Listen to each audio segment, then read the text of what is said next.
आज आम्ही पुणे जिल्ह्याचा, पुणे शहराचा आणि पिंपरी चिंचवड शहराचा आढावा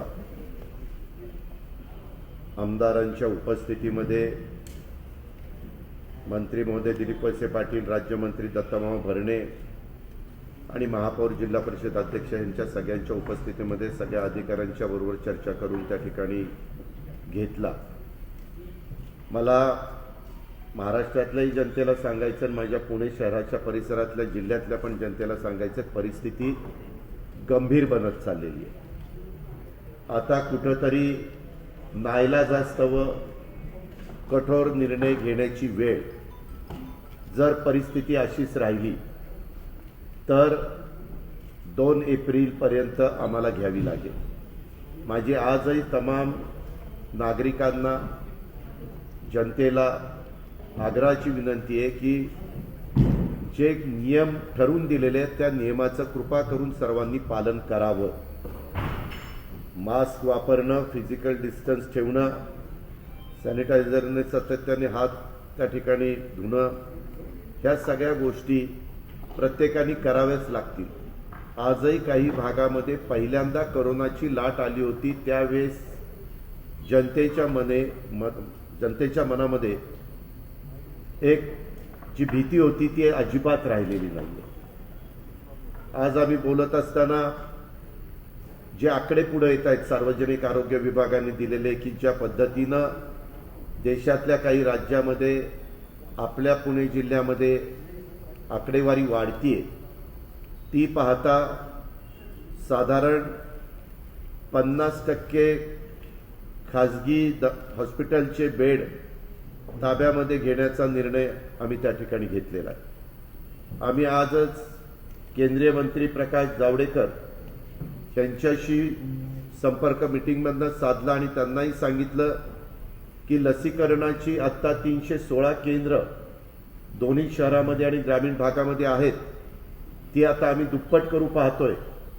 कारण आत्ता दुप्पट जर केंद्र केली तर लसीकरणाचा कार्यक्रम संपूर्ण देशामध्ये शहराचा विचार करता आपल्या पुणे जिल्ह्यामध्ये जास्तीचा घेता येईल आणि जास्तीत जास्त नागरिकांना लसीकरण देऊन त्यांना ह्या आजारापासून कसं आपल्याला दूर ठेवता येईल ह्याबद्दलचा प्रयत्न हा आमचा प्रशासनाचा आहे।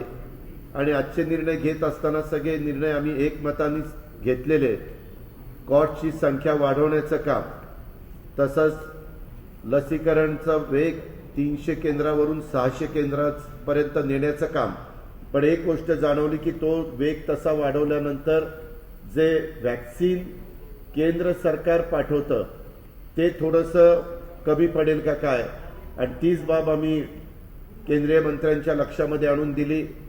सार्वजनिक आरोग्य सचिवाशी पण मी बोललो आणि चीफ सेक्रेटरींशी पण बोललो आणि त्यांनाही सांगितलं की ताबडतोब तुम्ही शासनाच्या वतीनं केंद्राकडे पण मागणी करा, रितसर मागणी करा, अशा पद्धतीच्या सूचना दिलेल्या आहेत। आणि ते म्हणाले की जावडेकर साहेब पण म्हणाले की आम्ही निश्चितपणे तुम्हाला त्याच्यामध्ये मदत करतो। त्याच्यात हे सगळं करत असताना खाजगी रुग्णालयामध्ये मागं आम्ही 80-20 घेतले होते, 80% बेड आपण घेतलेले होते, 20% त्यांना ठेवलेले होते, परंतु आत्ता 50% बेड राखीव ठेवण्याच्या बद्दलचा निर्णय आपण आजच्या बैठकीमध्ये घेतलेला आहे। आता इथून पुढं 1 तारखेपासून सर्व कार्यक्रम सर्वच राजकीय पक्षाच्या आमदारांनी, खासदारांनी, महापौरांनी, नगरसेवकांनी, नगरसेविकांनी, जे काही लोकप्रतिनिधी जिल्हा परिषद, तालुका पंचायत, स्थानिक स्वराज्य संस्थेमध्ये किंवा पार्लमेंटमध्ये किंवा राज्य सरकारमध्ये प्रतिनिधित्व करतात, ह्या सगळ्यांनी खाजगी कार्यक्रम पूर्णपणे बंद केले पाहिजेत। कारण होतं काय, 50% जर सवलत, आता लग्न समारंभाला 50ची उपस्थितीला परवानगी दिली आणि बाहेर 100।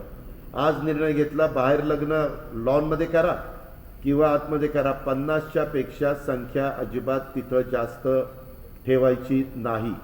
आणि अंत्यविधीचे कार्यक्रम ह्याला तर साधारण 20 लोकांच्या मध्येच अंत्यविधीचे कार्यक्रम उरकायचे। हे सगळे निर्णय नाईलाजास्तव संख्या मोठ्या प्रमाणावर वाढतीये। आपल्या पण लक्षात आलं असेल की गेल्या वेळेस पहिल्या लाटेमध्ये जेवढी संख्या पॉझिटिव्हची निघत होती त्याच्यापेक्षा कितीतरी संख्या वेगवेगळ्या तालुक्यामध्ये आणि आपल्या दोन्ही शहरामध्ये वाढलेली आहे. मधी तर माझ्या पाहण्यात आलं की औरंगाबादला तर 100 लोकांचं टेस्टिंग केलं तर जवळपास 48 लोक त्याच्यामध्ये पॉझिटिव्ह येत होते. अशीच कमी अधिक प्रमाणात मधी पिंपरी चिंचवडला पण ते प्रमाण मला वाटतं 40पर्यंत एकदा वाढलेलं होतं. हे आता सध्या आपलं 25% पॉझिटिव्हचं प्रमाण आहे. कारण 6,500 पुणे, पिंपरी चिंचवड आणि पुणे शहरामध्ये एकंदरीत पॉझिटिव्ह पेशंटची संख्या आपल्याला पाहायला मिळालेली आहे. रात्रीची संचारबंदीच्या बाबतचा निर्णय पहिला जो होता तोच घेतलाय, पण मी पुन्हा सांगतो सर्वांना की कृपा करून ह्याच्यामध्ये जर नियमाचं पालन नाही केलं तर 1 एप्रिल हे काही एप्रिल फुल नाही, खरोखरीच 1 एप्रिल 2 एप्रिलला कठोर निर्णय त्या ठिकाणी घ्यावा लागेल. शाळा, विद्यालय, महाविद्यालय हे आम्ही 31 मार्चपर्यंत बंद ठेवायचं ठरवलेलं होतं, परंतु ते आता 30 एप्रिलपर्यंत आपण वाढवलेलं आहे. नंतर लग्न आणि इतर समारंभाच्या करता पण मी सांगितलं इतर समारंभ तर पूर्णपणे बंद. काय होतंय, इतर समारंभाच्या निमित्तानं कोणीतरी आम्हाला परवानगी द्या असं दोन्ही सीपींनी आणि एसपींनी लक्षात आणून दिलं. इतर कार्यक्रम हे कोरोनाचं संकट दूर होण्याच्या करता आपण बंदच करायचा निर्णय घेतलेला आहे. आणि सार्वजनिक उद्यान आणि बाग बगीचे हे सकाळी बऱ्याच जणांना चालायचं असतं, त्यांनी नियमाचं पालन करून चालावं, परंतु सकाळीच फक्त उद्यान आणि बाग बगीचे चालू राहतील, नंतर ते बंद होतील. मॉल्स, मार्केट आणि चित्रपटगृह याच्यात पण सध्या 50%नीच ते चालू ठेवायचे. सार्वजनिक बस सेवा आणि वाहतूक ही त्या ठिकाणी चालूच ठेवली जाणार आहे. परंतु इतर काही कडक निर्णय घेण्याची वेळ मात्र येता कामा नये. हे सगळं करत असताना ऑक्सिजन, मागच्या वेळेस ऑक्सिजनच्या बद्दलच्या काही अडचणी येत होत्या, परंतु सुदैवाने आपल्या खेड तालुक्यामध्ये चाकणच्या परिसरामध्ये एक प्लांट झालेला आहे आणि त्याचा पुरवठा व्यवस्थितपणे आपल्याला त्या ठिकाणी होतोय. पण आम्ही JSWचा एक प्लांट रायगड जिल्ह्यात आहे, त्यांच्याशी पण कलेक्टरांना बोलून ठेवायला सांगितलेलं आहे. यदा कदाचित ऑक्सिजनचं मागणी वाढली तर आपल्याला कुठली अडचणी येता कामा नये, म्हणून आपण ही खबरदारी घेतोय. आपण जम्बो हॉस्पिटल पुणे शहरातलं हे टप्प्याटप्प्याने फुल कॅपॅसिटीनं, म्हणजे तिथं व्हेंटिलेटरचे बेड, तिथं ऑक्सिजनचे बेड, तिथं रेग्युलर बेड अशा पद्धतीनं तिथं वाढवतोय. बाकीचे सगळ्या सुविधा देण्याच्या बद्दलचा पण निर्णय आजच्या बैठकीत झाला. तीच गोष्ट PCMCमध्ये जे जम्बो हॉस्पिटल आहे ते पण 1 एप्रिलपासून पूर्णपणे ह्याच्यामध्ये आणायचं, वापरामध्ये आणायचं, हाही निर्णय आम्ही आजच्या बैठकीत घेतला. आपलं बाणेरचं पुणे महानगरपालिकेचं जे हॉस्पिटल आहे ते ऑलरेडी फुल कॅपॅसिटीने चाललेलं आहे. ॲटो क्लस्टरमध्ये काही बेड आपल्या पिंपरी चिंचवडला आहेत, त्या पण फुल कॅपॅसिटीनं तयार ठेवायचा निर्णय झालेला आहे. अशा प्रकारे बेडची कुठंतरी ससूनचं 300 बेडपर्यंत आहे ते 500 बेडपर्यंत करायचा निर्णय झाला आहे. ससूनला आता टेस्टिंगची पण व्यवस्था जवळपास 2000च्या पुढं आपण नेली. मागच्या काळामध्ये ती व्यवस्था नव्हती, परंतु काही मशिनरी त्यांना पाहिजे होती 6 कोटी रुपयाची, ती पण त्यांना आपण दिली. आणि चोकलिंगमांनी सांगितलं की तिथं आता आमचं जी काही रिक्वायरमेंट होती ती आम्ही फुलफिल करण्याचं काम करतोय. अशा प्रकारे आपल्याकडचं जे इन्फ्रास्ट्रक्चर आहे ते अधिक ॲक्टिव्ह करायचं. ॲम्ब्युलन्स सगळ्या वापरामध्ये राहतील, तिथं कुठं ड्रायव्हरची कमतरता राहणार नाही. जे रुरल हॉस्पिटल आहेत तिथं सगळ्या सुविधा देण्याच्या बद्दलच्या पण कलेक्टर आणि CEOंना सूचना ग्रामीण भागाच्या संदर्भातल्या पण देण्यात आलेल्या आहेत. ऑक्सिजनचा पुरवठा व्यवस्थितपणे सुरू होण्याचं व्यवस्थापन ते जबाबदारी एका अधिकाऱ्यावरच टाकलेली आहे. रोजच्या रोज त्यांनी सकाळी ऑक्सिजनची कितपत डिमांड आहे, संध्याकाळी किती आहे, येतोय किती, आणि त्यांना ॲम्ब्युलन्सला जी फॅसिलिटी आहे म्हणजे टोलला न थांबवणं, प्राधान्याने ऑक्सिजनचं गाडी त्या ठिकाणी सोडणं, त्या टँकरच्या प्रकारे तशा पद्धतीनं तोही निर्णय आजच्या बैठकीच्या निमित्तानं घेतलेला आहे. त्याचबरोबर पुढच्या शुक्रवारी निर्णय त्याच्या संदर्भातला होईल. लॉकडाऊनच्या बद्दल काय करायचं, पण ही जर संख्या 5-6 दिवसामध्ये कमी न होता रोजच वाढत गेली तर मग मात्र तो कठोर निर्णय नाईलाजास्तव घ्यायची अजिबात इच्छा नाही. परंतु आज सगळ्यांच्या बोलण्यामध्ये आलं की कुठंतरी ह्या दुसऱ्या लाटेला जर तुम्हाला ब्रेक द्यायचा असेल, ही साखळी तोडायची असेल तर त्याशिवाय गत्यंतर नाही असं वैद्यकीय क्षेत्रातल्याही मान्यवरांचं मत आलं. आणि ह्या कोरोनाच्या संकटाच्या काळामध्ये ही आत्ता जी प्रशासनातली टीम दोन्ही कॉर्पोरेशनमध्ये आणि ग्रामीण भागामध्ये काम करते त्यांचंही बहुतेकांचं मत तसंच आलं. आमच्या लोकप्रतिनिधींचं मत ते देखील तसंच त्या ठिकाणी आलेलं आहे. MPSCच्या परीक्षा ठरल्याप्रमाणे त्या ठिकाणी होतील, म्हणजे पुढच्या अजून 2 परीक्षा त्यांच्या राहिलेल्या आहेत. मागं मुख्यमंत्री महोदयांनी जे आदेश दिलेले होते त्या प्रकारे तिथं कुठलाही प्रकारचा बदल हा होणार नाही. ही पण बाब आपण लक्षामध्ये घ्यावी.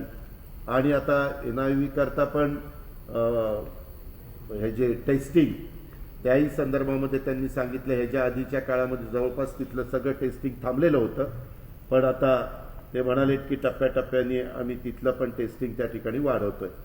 अशा प्रकारचे निर्णय आजच्या करोनाचा आढावा बैठकीच्या निमित्तानं आम्ही घेतलेले आहेत.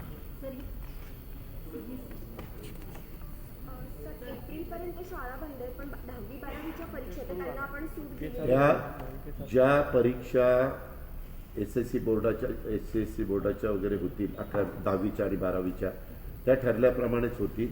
त्याच्यामध्ये त्या मुलांचं वर्षाचं नुकसान करण्याचा कुणालाही अधिकार नाही. फक्त त्याच्यामध्ये नियम जे ठरवलेले असतील, एका बेंचवर एकच विद्यार्थी, डिस्टन्स ठेवणं, बाकीच्या ज्या काही गोष्टी त्याचं मात्र पालन तिथल्या शिक्षण संस्थेने पण करावं लागेल. आमचा शिक्षण विभाग पण त्याच्यामध्ये देखरेख करेल आणि पालकांनी पण विद्यार्थ्यांना समजून त्या ठिकाणी सांगितलं पाहिजे. नहीं, अभी 50-50.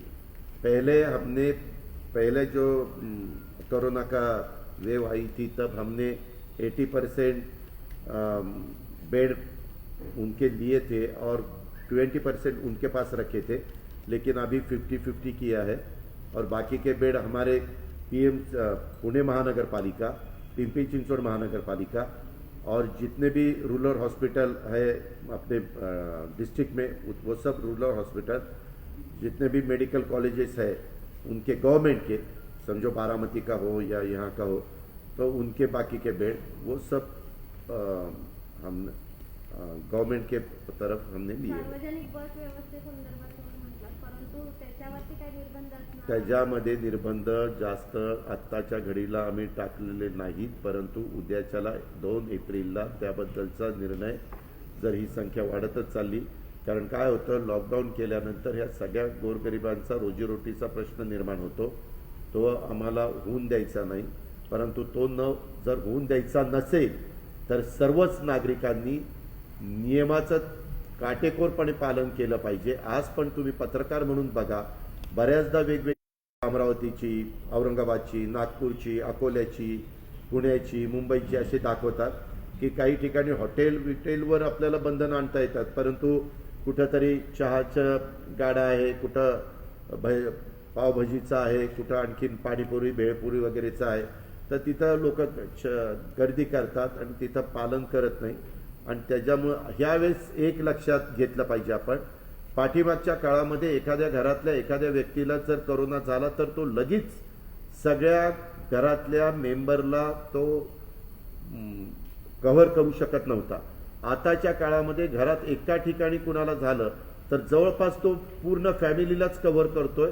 अशा प्रकारचं चित्र. एक गोष्ट खरी आहे, मॉर्टॅलिटी मागच्या तुलनेमध्ये एकदम कमी आहे. बरेचसे आमचे जे काही कोरोना बाधित पेशंट आहेत पॉझिटिव्ह, ते घरीच उपचार घेत आहेत, घरी राहत आहेत, परंतु ज्यांच्या घरी बेडरूम अटॅच बाथ WC आणि तो त्या रूममध्ये राहिला तरी बाकीच्यांना इतर 2-3 रूम राहिला आहेत, अशांनीच घरी राहिलं पाहिजे. नाहीतर एखाद्याला होतो आणि तो घरीच राहायचा प्रयत्न करतो, त्यावेळेस तो इतरांना ती बाधा पास ऑन करतो. असं मात्र आम्ही होऊन देणार आहोत. आता गेल्या वेळेस 300 ते 600 याची सुविधा आता उपलब्ध नाही आहे. मॅडम, गेल्या वेळेस सारखी जी इन्स्टिट्यूशनल क्वारंटाईनची सुविधा आहे ती आता आपण केलेली पुण्यामध्ये शहरात नाहीये, तशी काय व्यवस्था करण्यात येणार आहे का? म्हणजे आता जी उदाहरणं तुम्ही म्हणाला तसे अनेक लोकांना आज आपण ती व्यवस्था केलेली आहे. महापौर इथं आहेत, विक्रमकुमार आयुक्त इथं आहेत, आपण त्या दोघांना विचारू शकता. आज आढावा घेताना दोघांनी सांगितलं की ती व्यवस्था पुणे शहरामध्ये केलेली आहे. पिंपरी चिंचवडमध्ये कारण मधून कधीतरी बातमी येते की बाबा इथं बेड अवेलेबल नाही. आता जम्बो हॉस्पिटलला जम्बो हॉस्पिटल पूर्ण कॅपॅसिटीनं चालवण्याचा निर्णय घेतलेला असल्यामुळं आपल्याला तिथं बेडची कुठं अडचण भासणार नाही. तर हे 600 वॅक्सिनेशन सेंटर्स करायचं असेल तर आपल्याकडे वॅक्सिन फर्स्ट सेंटर देणार आहे का? आणि सेकंड, हे वॅक्सिनेशन सेंटर्स कुठे असणार आहे? कारण काय हाऊसिंग सोसायटीमध्ये विचारले आपल्याला की इन केस मेडिकल लोकांबरोबर असं काही कॅम्पमध्ये घेता येणार का? ह्या बाबतीत आपलं काय? त्या संदर्भामध्ये जर जो काही नियम वॅक्सिन देण्याच्या बद्दलचा आहे त्याचं काटेकोरपणे पालन सगळ्या बाबतीतल्या तिथल्या फॅसिलिटीज उपलब्ध जर झाल्या तर त्याबद्दलचा निर्णय पुणे शहरामध्ये आयुक्त आणि त्यांची टीम महापौर हे सगळे मिळून त्या ठिकाणी घेतील. ग्रामीणमध्ये कलेक्टर आणि CEO मिळून घेतील. पिंपरी चिंचवडमध्ये तिथले आयुक्त मिळून घेतील. पण साधारण आत्ता 316 का 316 जे काही लसीकरणाची केंद्र आहेत ती 600 पर्यंत वाढवण्याच्या बद्दलचं नियोजन आपण केलंय. पण तेवढं वाढलं तर वॅक्सिन पण तिथं उपलब्ध झालं पाहिजे. म्हणूनच आज आम्ही संबंधितांना सगळ्यांना सांगितलेलं आहे की आम्हाला वॅक्सिन, कारण आपल्या इथं म्हणजे केंद्र सरकारने पण एक गोष्ट केली पाहिजे, जिथं देशामध्ये सगळ्यात जास्त करोना बाधित पेशंटची संख्या आहे तिथं वॅक्सिन त्या प्रमाणामध्ये वाढवलं तर लोकांना पण एक मदत होऊ शकते. डॅशबोर्ड अजूनही अपडेट होत नाहीये. डॅशबोर्डच्या बद्दल आजच सूचना दिलेल्या आहेत. 1 तारखेपासून ते पण डॅशबोर्ड अपडेट त्या ठिकाणी होतील. त्याच्या आधीच होतील पण मी उशिरा 1 तारीख सांगतोय.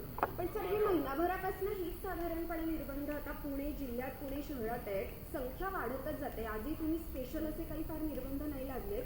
पुढच्या आठवड्याभरात ही संख्या ड्रास्टिकली कमी एकदम आज निर्णय घेतला असला की पाठीमागचा अनुभव असा होता की 2-3 दिवस आम्हाला जरा सांगितलं असतं तर आम्ही आमची बाकीची खबरदारी घेतली असती. आज सांगितलं असतं लॉकडाऊन तर तुम्हाला पुन्हा घरी गेल्यानंतर संध्याकाळी काय जेवायला पण मिळालं नसतं. तोपर्यंत आता तिथं धान्य विंद घरामध्ये आणून ठेवतील, भाजीपाला ठेवतील. थोडी त्यांची मानसिकता पण केली पाहिजे ना. एवढं मोठं शहर आहे, या शहरामध्ये अनेक दिवसभर काम केल्यानंतर त्यांची चूल पेटते असा गरीब वर्ग आहे, त्याचाही विचार करावा लागतो. दादा, पण अंमलबजावणीमध्ये प्रशासन कमी पडते असं वाटतंय का? कारण रात्री 11 नंतरही तेवढीच रहदारी या शहरामध्ये आपण रात्री संचारबंदी अजून केलेली नाहीये. आज संचारबंदी करायची म्हणजे कुणालाच इकडून तिकडे जाऊन द्यायचं नाही अशा पद्धतीने. म्हणूनच मी तुम्हाला सांगतोय, तुमच्या मार्फत नागरिकांना सांगतोय की उद्याच्या 2 तारखेला कठोर निर्णय, कडक निर्बंध आणण्याची वेळ येऊन देऊ नका. जर हे असंच 5-6 दिवस चाललं तर आम्हाला उद्याच्या 2 तारखेला कठोर निर्णय घ्यावा लागेल. तो जर घ्यावा लागू नये असं वाटत असेल तर नागरिकांनी पण प्रतिसाद दिला पाहिजे. अनेक नागरिक देतात परंतु कुठेतरी 5-10% नागरिकांच्यामुळं त्या 80-90% नागरिकांना त्यांच्या पण दैनंदिन जीवनावर परिणाम होतो. देशामध्ये जे 10 हॉटस्पॉट आहेत त्यातले 9 जिल्हे आपले बेंगलोर आपण सोडला तर काही लोकांनी अशा पण शंका घेतात की इतक्या निवडणुका आहेत, लाखोनी लोक जमतात तिथं होत नाहीये आणि आपल्या इथं मात्र होतोय. त्याच्याबद्दल केंद्राची टीम आली होती. केंद्राच्या टीमला स्वतः राज्याच्या प्रमुखांनी हा प्रश्न उपस्थित केला की बाबा इथं आमच्याकडे एवढी संख्या त्या ठिकाणी वाढते तर मग दुसरीकडे काय हे करत नाही का, टेस्टिंगच करत नाही का? कारण आता तुम्ही बघताय की काही बाबतीमध्ये अजिबात त्यांना बाकीचं काहीच त्रास होत नाही पण तो पॉझिटिव्ह निघतो. आज आता काही उदाहरणं आमदार महोदयांनी किंवा काही प्रशासनातल्या अधिकाऱ्यांनी दिली की घरात एकाला झालं आणि ते घर पूर्णपणे टेस्टिंगला गेलं तर जवळपास सगळेच जण पॉझिटिव्ह निघत आहेत. हे पहिल्या टप्प्यामध्ये अजिबात झालेलं नव्हतं. ह्या गोष्टी झालेल्या आहेत, ही काही लपवालपवी करायचं कारण नाही. त्यामुळं जी वस्तुस्थिती आहे ती आपण समोर आणतोय. पण हा प्रश्न देखील तितकाच महत्त्वाचा आहे, कारण तिथंही जनताच राहते आणि तिथं मात्र प्रचंड मोठ्या मोठ्या सभा, आता पश्चिम बंगालचं उदाहरण घ्या, एवढ्या मोठ्या सभा चालल्या आणि आपल्याकडं मध्ये थोडा कुठला असा एखादा कार्यक्रम झाला, मागे पण आपल्याला आठवत असेल गणपतीच्या काळात फक्त मंडळाची मुलं तो ग्रुप एकत्र झाला तरी आपल्याला नंतरच्या काळामध्ये ते प्रमाण वाढलेलं पाहायला मिळालं. आजच्या निमित्तानं होळीला पण आपण मर्यादा घातलेल्या आहेत. अजिबात सामूहिक होळी साजरी करायची नाही. अगदी ज्यांना करायचं असेल स्वतःच्या घरापुरती त्यांनी तिथं एखादं लाकूड उभं करावं आणि ते जाळावं आणि ती होळी करावी. हे पण आव्हान मी सरकारच्या वतीनं नागरिकांना जनतेला करू इच्छितो. आपण हॉटेल रेस्टॉरंट हा? हॉटेल आणि रेस्टॉरंटच्या बाबतीत आपण काही नवीन- हॉटेलच्या बाबतीमध्ये अजून मागच्या वेळेसचाच निर्णय ठेवलेला आहे की त्या हॉटेलमध्ये 50%च उपस्थिती असावी आणि हे जे जास्त करून त्यांनी हॉटेलमध्ये न जाता जेवण घरी मागवावं. पण ह्याच्यामध्ये आज तो निर्णय घेऊन पण काही बदल जर झाला नाही तर पुढच्या निर्णयामध्ये आम्हाला हॉटेल देखील बंद करावी लागतील. फक्त ती जर त्यांनी कुणी ऑर्डर केलेली असेल तर डिलिव्हरी ते देऊ शकतील, असा निर्णय पुढच्या वेळेस घ्यावा लागेल. मॉलमध्ये 50%. केंद्रीय सरकारने कारण नाही का सांगितलं की जिथं निवडणूक आहे तिथं का नोंदणी होत नाही आपल्याकडे का होत? त्यांनी एक कारण सांगितलं पण ते आम्हाला पटत नाहीये. त्यांचं म्हणणं की पाठीमागच्या काळामध्ये देखील ज्यावेळेस असे वेगवेगळ्या प्रकारचे आजार आणि साथी आले होते, साथीचे रोग आले होते, त्यावेळेस जर तुम्ही बघितलं तर ते म्हणले असं तुम्ही केरळपासून सरळ इकडं वर आला तर साधारण गुजरात असेल, राजस्थान असेल, मध्य प्रदेश असेल, महाराष्ट्र असेल, असं ते खाली तामिळनाडू, केरळ अशा पट्ट्यात जातं असं एका अधिकाऱ्याने सांगितलं. पण ते काय आपल्याला पटलं. तो म्हणतो अशी ती सरळ रेष आणि इकडच्या बाजूला होतं. आता पण एक आहे त्या पट्ट्यात जे जे स्टेट आहेत, केरळला दिसतंय, तामिळनाडूला दिसतंय, महाराष्ट्राला दिसतंय, असं ते पण ते कितपत आता 21व्या शतक आहे, एवढं जग सायन्स पुढे गेलेलं आहे. त्याच्यामध्ये मायासारख्याने असं काहीतरी उदाहरण दिलं म्हणजे ते सोशल मीडियामध्ये जे जोडतील मला, त्याच्यावर ते काही खरं नाही. एकाने सुचवलं पण माझा त्याच्यावर विश्वास नाही. तर एक असं थिअरी आहे की टेस्टिंग आपल्या स्टेटमध्ये सर्वात जास्त होतं विजावी अदर स्टेट. तर असं पण म्हणता येणार की बाकी गुजरात, बिहार, बाकी टेस्टिंग कमी होतात असं आपल्याला असं काही? नाही ते टेस्टिंग ज्यावेळेस पॉझिटिव्हची संख्या वाढती त्यावेळेस टेस्टिंग वाढवणं हे सगळेच ह्याच्यातले तज्ज्ञ लोक सांगतात. परराज्यामध्ये परदेशामध्ये देखील तेच चाललेलं आहे. Private laboratories VS government laboratories म्हणजे प्रायव्हेटमध्ये जास्त पॉझिटिव्हिटी रेट येतात. ह्या बाबतीत काही म्हणजे तक्रार घ्या- त्याच्या संदर्भात आज चर्चा झाली. आज आम्हाला सांगितलं एका ठिकाणी 100चं टेस्टिंग झालं आणि 98 पॉझिटिव्ह निघाले. 98 म्हणजे त्याबद्दल जरा शहानिशा करण्याच्या सूचना दिलेल्या आहेत, दादा फक्त महाराष्ट्र म्हणजे ऑडिट करायला. महाराष्ट्रातच फक्त कोरोना वाढतोय कारण की असं बोललं जातं की फक्त पॉलिटिकल सुद्धा सगळा हा गणिताचा खेळ असतो. हे का आपल्या इथं ठीक आहे, राजकारणाच्या ठिकाणी राजकारण लोक करतात, परंतु अशा संकटाच्या काळामध्ये इतक्या खालच्या पातळीवरचं कुणीच करणार नाही. हे एक वेगळी महामारी आलेली आहे, जगावर संकट आलेलं आहे. आता आम्ही चायनाच्या परिसरामध्ये ज्या शहरामध्ये पहिल्यांदा हा आजार आलेला होता तिथे दुसरी लाट कशी आली, काय आली हेही पाहिलंय, ह्याची माहिती घेतली. किंवा ब्रिटनमध्ये तुम्ही घ्या, अमेरिकेमध्ये घ्या, ब्राझीलमध्ये घ्या, अशी काही देश आहेत तिथेही मोठ्या प्रमाणावर आपल्याला ही संख्या पाहायला मिळते. परंतु ठीक आहे, ते त्यांचं त्यांना लखला. आपण आपल्या देशातल्या आणि जिथं मोठ्या प्रमाणावर पॉझिटिव्हची संख्या दिसते तिथं वॅक्सिन मोठ्या प्रमाणावर करणं. मागं तर पहिल्या टप्प्यामध्ये आपल्याकडे वॅक्सिन पण नव्हतं. सुदैवाने आता आपल्याकडे वॅक्सिन आलेलं, वॅक्सिनची उपलब्धता आहे. आता पंतप्रधानांनी पण 45 वयापर्यंत वॅक्सिन सगळ्यांना द्यायला सांगितलेलं. जे 45च्या वरचे पत्रकार मित्र आहेत, इलेक्ट्रॉनिक प्रिंट, त्यांनी पण करून घ्या आता लवकर वॅक्सिन. आम्ही पण सगळे करून घेतोय. काहींनी आमच्यातल्यांनी सगळ्यांनी केलेलं नाही, मी केलेलं आहे. काय झालं सर मागच्या वेळेस तुम्ही म्हणालात मी फोटो करता अगदी वॅक्सिन ते तसले मला नौटंकी आवडत नाही. नाही, बाकीचे त्यांचा फोटो वॅक्सिन केलेला दिसल्यावर इतर वॅक्सिन करतात म्हणून ते दाखवतात. तुम्ही घेतली मी वॅक्सिन जर घेतलं आणि ते फोटो दाखवला तर घेणारे घेणार नाहीत म्हणून मी फोटो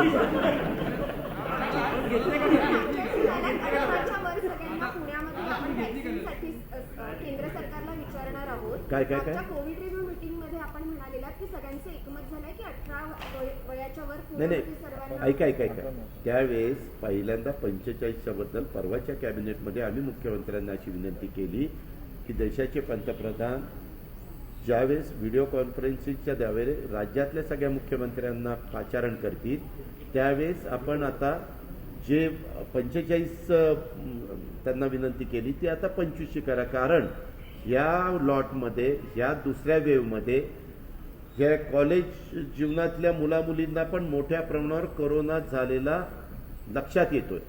पहिल्या वेव्हमध्ये तसं दिसत नव्हतं. पहिल्या वेव्हमध्ये असं साधारण 40, 45, 50च्या पुढच्यांनाच दिसायचं. काही ठराविक अगदी हाताच्या बोटावर मोजण्या इतके काही केसेस निघाले नाही असं नाही, पण आता तसं काही दिसत नाही. तो सगळ्यांनाच बाधित करून जातो. मुंबईमध्ये कोविड हॉस्पिटल आग लागून 10 लोक कधी हॉलमध्ये सुरू केला होता माहीत पण नाही त्याला परमिशन होती किंवा नाही. काल सोलापूरमध्ये ऑक्सिजन सिलेंडरचा स्फोट झाला, इतर रुग्ण. आजच मी आमच्या मीटिंगमध्ये कलेक्टरसहित दोन्ही आयुक्तांनी सगळ्यांना सांगितलं की ह्या संदर्भातल्या अशा कुठल्याही घटना घडू नये. हे महाराष्ट्रात सगळ्यांनीच त्याचं हे केलं पाहिजे, बंधन पाळलं पाहिजे. आपण पण ऑक्सिजन कुठं लीक होत नाही ना, बाकीच्या सगळ्या गोष्टी थोडंसं सिन्सिअरली ह्या सगळ्या बाबी तपासून पहा अशा प्रकारच्या सूचना दिल्यात. मधल्या काळामध्ये अर्थसंकल्प सादर करत असताना त्यावेळेस हे जे काही हॉस्पिटल आहेत वगैरे त्याचं ऑडिट पण करून घेण्याच्याबद्दलचे फंड्स यंदाच्या अर्थसंकल्पामध्ये आपण दिलेले. ज्यांना तोपर्यंत थांबायचं नसेल तर त्यांनी तिथल्या DPCच्या कलेक्टरांना आणि पालकमंत्र्यांना बोलून सार्वजनिक जे हॉस्पिटल्स आहेत तिथं सार्वजनिक मोठ्या प्रमाणावर नागरिक ये जा करतात तिथं तो DPCचा निधी खर्च करा, परंतु तिथं विलंब लावू नका अशा प्रकारच्या सूचना ह्या दिलेल्या आहेत. आता मी आज सकाळी लवकर निघालो तो डायरेक्ट इथं आलो 8:30 वाजता. माझं इथलंच काम, मला अजून ती बातमी त्याची सगळी माहिती घेतो आणि स्वतः राज्याचे प्रमुखच मुंबईमध्ये आहेत. चहल आणि बाकीचे सगळे टीम तिथं असते, त्याच्यामुळे ते तिथली काळजी घेतीलच. परंतु अशा प्रकारची घटना कुठंही घडता कामा नये याबद्दलची खबरदारी सर्व स्तरावरच्या स्थानिक स्वराज्य संस्थांनी पण घ्यावी आणि सरकारमधल्या प्रशासनातल्या सगळ्या अधिकाऱ्यांनी पण घ्यावी. गोळी घालून आत्महत्या केली लेडीज अधिकारी होती त्या संदर्भात काय वरिष्ठाच्या जाताना कंटाळून तिने गोळ्या घालून आत्महत्या. कसं आहे माहिती का, एक बातमी आल्यानंतर त्याची नक्की शहानिशा करून संपूर्ण जोपर्यंत माहिती मी त्या ठिकाणी घेत नाही तोपर्यंत त्याच्याबद्दलचं बोलणं उचित दिसत नाही. कारण आपण भावनिकून काहीतरी उत्तर त्या ठिकाणी द्यायला होतं, परंतु का तिनं गोळी घालून आत्महत्या केली, नक्की त्याच्या पाठीमागचं कारण काय, फॅमिली मॅटर काही होतं का, ती कशाने दुसऱ्या आजाराने त्रासली होती का, आणखीन काही तिला वेगळा त्रास होता का, तिला कोणी काही ब्लॅकमेलिंग करत होतं का, तिला वरिष्ठ ह्या सगळ्या अनेक त्याच्यामध्ये कंगोऱ्या असतात. त्याची शहानिशा केली जाईल आणि नक्की त्याच्या पाठीमागचं कारण काय हे देखील पाहून जर कोणी दोषी असेल तर त्याच्यावर कारवाई केली जाईल. उपलब्धतेचा प्रश्न अजूनही कायम आहे. कशाचा? लस आताही पुणे महापालिकेला 55,000 लस मिळाल्या आहेत त्या संपत मी सांगितलं ना, आज सगळ्यांच्या देखत ह्यांना विचारा, त्यांच्या देखत जावडेकर साहेब मला मागं म्हणले होते की अजित आम्ही केंद्रातले जे मंत्री आहोत त्यांच्यावर वेगवेगळ्या ठिकाणची जबाबदारी दिलेली आहे. महाराष्ट्राचं प्रतिनिधित्व मी करत असल्यामुळे माझ्यावरती जबाबदारी, काही अडचण असेल तर मागं त्यांच्या उपस्थितीत आम्ही एक इथं बैठक घेतली होती तेव्हाही त्यांनी सांगितलं आणि आज ताबडतोब त्यांना फोन केला. ते म्हणले मी लगेचच्या लगेच संबंधितांशी बोलतो आणि लस कशी अधिकची पाठवता येईल तिथंही सांगितलंय, चीफ सेक्रेटरीला सांगितलं, सार्वजनिक आरोग्य सचिवाला पण सांगितलंय.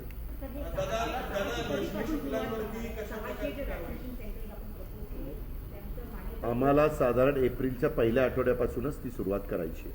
आम्हाला हे ज्या पद्धतीनं ह्यावेळेसचा आलेख एकदम असा सरळ चढत चाललेला आहे, हे सगळं गेल्या 8-10 दिवसातलं सगळे आम्ही पाहणी केली किंवा आता प्रेझेंटेशन जे आम्ही सगळ्यांनी पाहिलं ते बघता ह्याची गरज तितकीच तातडीची आहे हे आमच्या सगळ्यांच्या लक्षात आलं आणि म्हणून आम्ही न थांबता मीटिंग चालू असतानाच ह्या सगळ्यांना फोन केले आणि ही बाब लक्षात आणून दिली. उद्धव ठाकरे असं म्हणाले की एक चूक झाली, अधिकारी जे आहेत त्यांना ओळखू शकलो नाही, बदललं नाही वगैरे. पण तुमच्या काय? लोक होते जे आता प्रकरण बाहेर येत आहेत रश्मी शुक्ला किंवा त्याच्या बाबतीमध्ये मुख्यमंत्री असं म्हणाले की चूक झाली, अधिकाऱ्यांना ओळखू शकलो नाही. पण तुम्ही एवढे इतके वर्ष प्रशासन कसं असेल त्यामुळे कसं काय आहे? ज्यावेळेस राज्याचे प्रमुख एखाद्या गोष्टीच्या बद्दल वक्तव्य करतात ते वक्तव्य राज्याचे प्रमुख म्हणून झालेलं असतं. आम्ही त्यांच्या हाताखाली आज काम करतो. पुन्हा त्याच्यामध्ये काहीतरी मी म्हणायचं मुख्यमंत्र्यांचं वक्तव्य असं, अजित पवारांचं तसं, कशाला ब्रेकिंग न्यूज पाहिजे? जे काही त्यांचं मत आहे त्याला माझा पाठिंबा. राज्यामध्ये सध्या जी घडतं आहे किंवा गृह खात्यामधला जो काही प्रकार सगळ्या समोर येतोय त्याच्यातनं सरकार किंवा गृह खात्याची प्रतिमा रांगाली गेली किंवा काल ह्या प्रशासनातले मुख्य सचिव सीताराम कुंटे साहेबांनी दिलेला अहवाल हा आज बहुतेक सगळीकडे पब्लिश झालेला दिसतोय आणि तो अहवाल पाहिल्यानंतर ती व्यक्ती आपल्या इथं पण ॲडिशनल कलेक्टर म्हणून त्यांनी काम केलेलं तुम्हाला आठवत असेल पूर्वी, एकदम चांगला अधिकारी म्हणून त्यांची ओळख आहे. ते त्यांच्या मेरिटवर आज चीफ सेक्रेटरीपर्यंत पोचले. ज्यावेळेस ते अतिरिक्त मुख्य सचिव होम होते आणि तेच आता चीफ सेक्रेटरी झाले, त्याच्यावर जे काही आरोप केले गेले त्या संदर्भामध्ये मुख्यमंत्र्यांनी त्यांना स्वतः सांगितलेलं होतं की मला तुमचा अहवाल पाहिजे. तो अहवाल इतका विस्तृतपणे त्यांनी दिलेला आहे. तो जर आपण पत्रकार या नात्याने किंवा कुणी नागरिक म्हणून वाचला तर ह्याच्यामधली वस्तुस्थिती आपल्या सगळ्यांच्या समोर येईल. आम्ही प्रशासनामध्ये आज सरकारमध्ये काम करत असल्यामुळं एखाद्या व्यक्तीला समोरच्या विरोधकांना कुठलाही माहिती मिळाली की त्याच्याबद्दलचा आरोप करता येतो, परंतु त्या आरोपाच्या संदर्भातली शहानिशा केल्याशिवाय आम्हाला त्याच्यातलं उत्तर देता येत नाही. आता काल तो अहवाल आल्यानंतर वस्तुस्थिती महाराष्ट्रातल्या जनतेला लक्षामध्ये आलेली आहे आणि काय झालं, कसं घडलं, त्या नेमणुका कशा झाल्यात, कमिटी कशी असते, त्याच्यामध्ये कोण कोण होतं, ते सगळं त्या अहवालामध्ये. त्या कमिटीमध्ये 5 वरिष्ठ अधिकारी कोण होते आणि मी आपल्याला सांगतो त्यामध्ये जी काही नावं दिलेली होती पहिल्या त्या ह्याच्यामध्ये, त्याच्यातलं त्यांनी सांगितलं की मला वाटतं कुणाची तरी नेमणूक पिंपरी चिंचवड आयुक्त होणार होती, त्या व्यक्तीची झाली नाही. XYZची नियुक्ती ठाणे ठाणे आयुक्त म्हणून ठरलेली आहे, ती झाली नाही. नव्या मुंबईमध्ये कुणाची नेमणूक होणार होती, ती झाली नाही. म्हणजे त्याच्यातले 4 नावं, चौबे एक होते, चौबेंची नेमणूक अमक्या ठिकाणी होणार होती, ती त्या ठिकाणी झाली नाही. अशा पद्धतीनं म्हणजे जे काही त्या कुठल्या व्यक्तींनी फोनवर वगैरे संभाषण केलं का कसं केलं मला माहिती नाही, पण ह्या संदर्भामध्ये कुठलंही नेमणुका त्या प्रकारे झाल्या नाही, कारण नेमणुका त्या कमिटीने केलेल्या आहे आणि कमिटीने शिफारस केलेली फाईल शेवटी मुख्यमंत्र्यांकडे ॲज अ चीफ मिनिस्टर म्हणून जाते. गृहमंत्र्यांची आधी सही होते, नंतर CMची सही होते आणि त्याच्यातनं वस्तुस्थिती सगळी बाहेर आलेली आहे. हे झालं रश्मी शुक्लांच्या बाबतीत. मात्र सचिन वाजेचा विषय असेल किंवा आणलेल्या खाली गाडीमध्ये दिलेली सापडणं असून त्याच्यानंतर हिरेन पटेलची हत्या काय जे काय हा मग त्याची चौकशी चालली ना. त्याच्यामध्ये कुणाला पाठीशी घातलं का, ATSDC चौकशी केली, त्याच्या संदर्भातले हे सगळे धागेदोगरे पुढे आले. पुन्हा काल का परवा ठाण्याच्या न्यायालयाने सांगितलं की आता हे NIA द्या, NIA दिलेलं आहे. आणि मी परवाही मुंबईमध्ये सांगितलं का काल की बाबा कुठल्याही बाबतीमध्ये घटना घडल्यानंतर त्याची इत्थंभूत चौकशी होऊन जो कोणी दोषी असेल, कुणीही कुठल्याही क्षेत्रातला असू द्या, त्यांना शासन झालं पाहिजे. कायद्यापेक्षा कोणी श्रेष्ठ नाही. आता याच्या संदर्भामध्ये बातम्या एक येतात आणि दुसरी बातमी येते XYZ अजून म्हणालेलं मी काहीच कबूल केलेलं नाही. त्याच्यामुळं जोपर्यंत चौकशी पूर्णपणे होत नाही तोपर्यंत त्याच्याबद्दल वेगवेगळ्या प्रकारचं मतं प्रदर्शित करता येतात. प्रत्येकाला व्यक्ती स्वातंत्र्य, मतस्वातंत्र्य आहे, त्याबद्दल दुमत नाही. पण जबाबदार पोस्टवर असणाऱ्यांनी पूर्ण माहिती आणि ती बोलू नये. आता आम्ही का बोललो की बाबा चीफ सेक्रेटरींनी अहवाल दिलेला आहे आणि तो अहवाल पाहण्यात आलेला आहे आणि चीफ सेक्रेटरी हे आजपर्यंत त्यांचं काम एक इम्पार्शियल म्हणून त्यांनी काम केलेलं आहे. त्यांची प्रतिमा तर तशीच आहे. विरोधकांकडून वारंवार राष्ट्रपती राजवटीची मागणी. आता काय त्यांना कदाचित मागच्या निवडणुकीच्या नंतर जे मागणी करतात ते सरकारमध्ये न आल्यामुळं किंवा त्या स्वतः सत्ताधारी न झाल्यामुळं कदाचित ते तशा प्रकारची सारखी म्हणजे अधिवेशनाच्या काळात पण मी बोललो, तुम्ही ऐकलं असेल की मुनगंटीवार पहिल्या दिवसापासून राष्ट्रपती राजवट अरे म्हणलं दुसरं काय आहे का नाही, राष्ट्रपती राजवट काय. वेगवेगळे मुद्दे असतात, ठीक आहे, त्यांना मनामध्ये काय यावं ते एकदा सांगितल्यानंतर माणसांना कळतं. आणि अशी काही महाराष्ट्रामध्ये गंभीर परिस्थिती नाही आहे की त्याच्यातनं राष्ट्रपती राजवट निर्माण व्हावी.